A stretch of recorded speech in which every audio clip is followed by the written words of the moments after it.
Alright, YouTube, I want to make an update what's going on. This is my $250 GMC Jimmy. Only real bad spot's the seat over there, so I'm going to see if I can find another seat. But other than that, it's clean. I mean, it's clean. 4.3 automatic. No rust, no dents.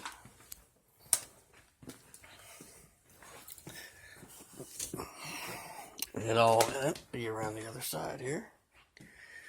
Yep, no rust, no dents anywhere in it. Thing about it is, it's got 57,000 and some change actual miles on it. Friend of the family, single woman owned it, and last winter somehow she slid off the road, and something caused hit the transmission or transfer case. Anyway, the transmission started leaking. She didn't realize it. Kept driving it, and of course, in 4L60, woof, third and fourth gear are gone, and that's all that's wrong with it. I'm gonna pull the transmission out of it and pull it apart, see if 3-4 clutches are fried, and probably just get a kit for it and go clear through it. Put it back in. Yeah, it's just a clean little truck. I'm gonna do that and put some tires on it. It actually had a set of custom wheels, and she took them off and put these back on it. So, which is fine. $250, all I paid for it. And I'm gonna fix it and give it to my 19-year-old daughter. Being her Pathfinder, finally, at 300 and some thousand miles that we bought, it lasted a year and a half. Lost reverse. So, anyway, now, this one, other than little things like you can see, the throttle cable's not hooked up, but it's there. Got a bracket up there I'm putting together for it temporarily till I bought an aluminum one with the spring and everything built into it, and I can mount the nitrous solenoids to it. $120 for a little piece of crap aluminum thing that goes under your carburetor. And when it gets here, I'm going to go ahead and put it and the nitrous plate, which is only an inch tall, that's a 2-inch spacer, and take that out. Got this for the breather hooked up, done, the fitting, valve cover. We fired it up Sunday, and just by ear, the timing. And when the motor come out of the GMC, I wanted a little more from it, and we cam swapped it. But I ended up pulling the heads off of it and having them milled and put back on to bring the compression up some more. It's a lot stouter, sounds a lot better. I'll try to get video of it running. The microphone on my phone sucks, so I'm in the market. I'm looking at purchasing a video camera if I keep doing these videos. I don't know what I'll do after I get this truck done. Probably videos of the El Camino. My wife's going back together. That'll be about it. Some of you emailed me or messaged me to email you to ask about the headers. I have not forgot about it. I have been absolutely busy. I do side work for myself, and right now I'm doing a torque converter in an 04 Infiniti Q45. And I've got another Duramax lined up, LV7, to do an injector rebuild on it. So I can pull it down in a day, rebuild it, put it back, the injectors back in. Next day, 2 days, I'm in and out, and it's done. And I charge $1,000 plus the kit, which I get the kit, which is $500. So $1,500 for me to rebuild your injectors rather than go to the dealer and give them $4 or $5 grand. There's horror stories I've heard about it. To do them, LB7 injectors are not that hard. While you're in there, adjust your rockers, check everything out. It's not that bad. I've made a pretty good chunk of change doing injectors on them damn things. Anyway, but yeah, that's got going on there. I'm gonna walk around the back of the truck because I'm not gonna try to fit through the front. Pretty much it's just down to putting everything together. New front bumpers up on the porch. There's the lights. New lights to go in the there. Brand new tail lights for it. That's the door seals and shit I gotta put back on. What else did I get? The new grill. There's one of the new headlight bezels. One's on it. That's the little lenses that go inside the bezels. What the hell is that? Oh, that's a whole bunch of little green LEDs. I don't know what I'm gonna do. I think I might put some up around under the dash or something. But there's, I think, yeah, that's a new shock, but it ain't going on this. And you can see the voltmeter over here is reading 12.1. Looks like shit in there. That's all seam sealer around where I cut that access panel. It really in the video looks a lot worse than what it is.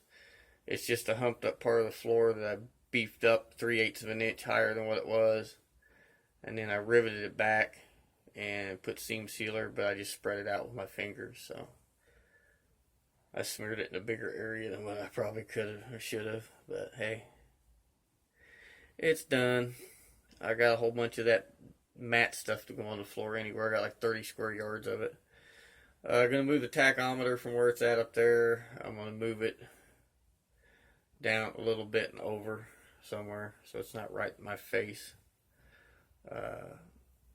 Carpet's coming. Get the cage in it, which there is the cage. There's the main hoop. There's 2 struts that come through the back window, 2 struts that go down beside you at the door, 2 struts that go behind you at an angle.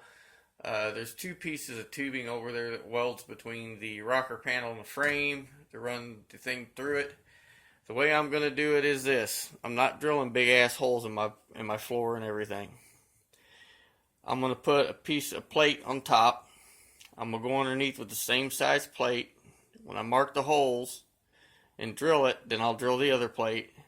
And then I'll hook to that plate and weld from there over to the frame with some tubing or something and hook it up that way.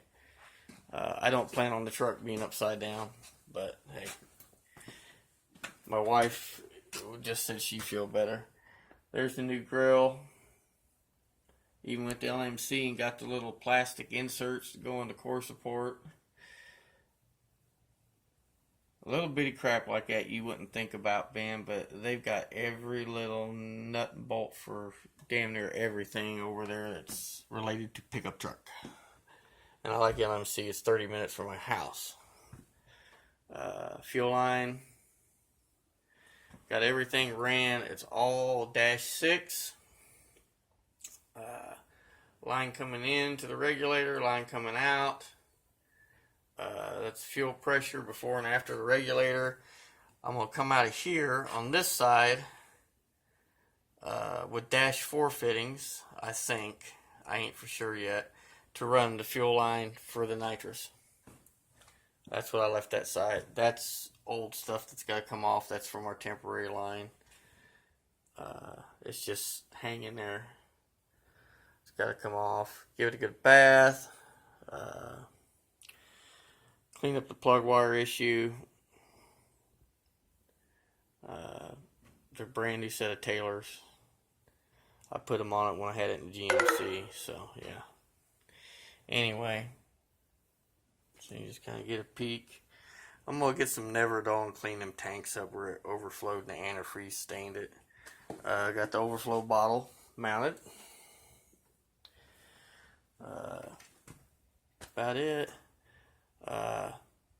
If things go right in the next couple months for me, we're going to do something different. I'm going to pull the heads off of this motor and put a set of aluminum heads on it, and I'm going to put a 671 root style blower on it. Right now the compression's too high to do it. It's about a 10.5 to 1 motor, closer to 11 to 1. It won't run on pump gas. I'll just put it that way. You can put 93 in it. It does not. It won't run. I put like 110 in it, and it runs like a rape tape. So that's what it gets. And we have a station locally here. There's one in St. Joe, and then there's one over in Overland Park where you can buy it at the pump. VP stations. But yeah, I'm going to clean that up. I'll take and wash it real good with hot water through the pressure washer. And wipe it all down, polish the valve covers again. I clear coated my crinkle air cleaner. It was black crinkle. And I've got a whole bunch of speed coat acrylic urethane clear coat. I've got like 10 gallons of it. And I just wanted to see what it'd do, so I cleared it. Well, I've got a screw-on water filters that screw on the bottom of my paint gun, plus the inline big water filter off the compressor. Well, turning the gun and painting, I didn't realize it hadn't screwed it part way. And it blew off, and the line hit the floor and blew dust up, so I'm going to have to sand the air cleaner down and redo it. It just looks like it's super shiny crinkle now, which I guess ain't bad. I don't know if I ever made a video about the bed, but yeah, there's bed liner. It's the Rust-Oleum stuff. It's got 3 coats on it. I just 180'd the bed, primed some bare spots, and then sprayed it. Tailgate. That's the thing I got at Greaserama. It's cut out of metal. You get it at Detroit Muscle. I think it's Detroit Muscle booth. And I just kind of bent it a little bit. I painted black underneath it. Laid it on there, then painted the green over it. And kind of did that. It's 2 skull pistons on connecting rods. But yeah, I ain't no professional painter, so you know what? I'm going to put a stripe on it and call it done. Like I told everybody, it's a backyard built truck. I don't want it looking like a show truck. It's a truck that, say, a father and son built in the backyard under a shade tree, or in the old garage, or in a dirt floor pole building. You know, and I've done that. First engine, 2 engines I ever built, I built in an old Ford pickup bed with one of those knockdown canopies over me to keep any weather, rain, leaves, and shit off, because all I had was a dirt floor pole building to work in, which later got upgraded to gravel.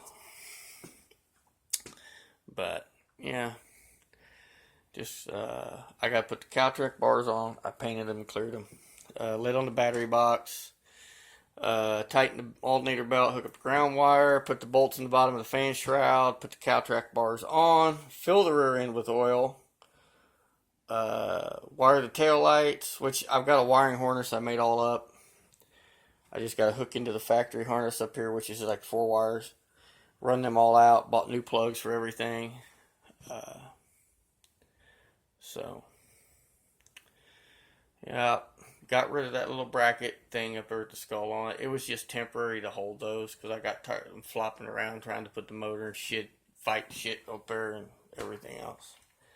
So, yes, that sticks above the hood. Yes, it will get changed at some point, because I've got a 6-inch hardwood pin-on cowl hood for it. That's about it.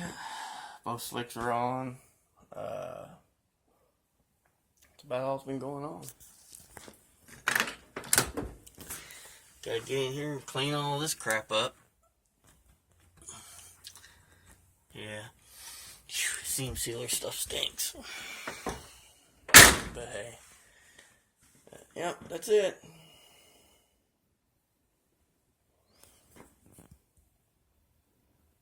Focus. There we go. Show what that sticker is. Well, maybe it's supposed to have that design on it. Maybe not. I don't know. It's going to come off anyway. Got my little sticker there. Well, my man Kyle's 1320 video sticker on the other side. And I'm going to get some plugs for those, I think. I still got to put the screws in here and tighten this bolt yet, but... So we got the front end on. I was worried with the core support cut in two, if when I put it back together, did I get it tweaked a little left, a little right. It's right on the money. I measured it crisscross and everything, checked it. All the door gaps, everything's fine. Other than this is an OEM fender and it fits real nice up here. As you can see, I want you to see how that one sticks up. Yeah, that's an aftermarket. It's not LMC. It was a JC Whitney thing, I think. I can't remember. I've got like 6 sets of fenders for these square body upstairs. But anyway, my phone's bleeping at me. So I'm going to get out of here. I've rambled enough. I just wanted to show you my $250 Jimmy. Yeah, just wanted to show you that. Like I said, it ain't got no rust, no dents, nothing. It has been wrecked, but they did a pretty good job of getting it straight. The gaps and all ain't too bad. It sets up a little on that side, but I noticed I got to adjust the bumper under it. They've got one bumper up, one bumper down. So, probably the kid at the Jiffy Lube while he's leaning against the car, sitting there screw-assing around. He's sitting there turning the hood bumper, not realizing what he's doing. I see it. Later on, guys.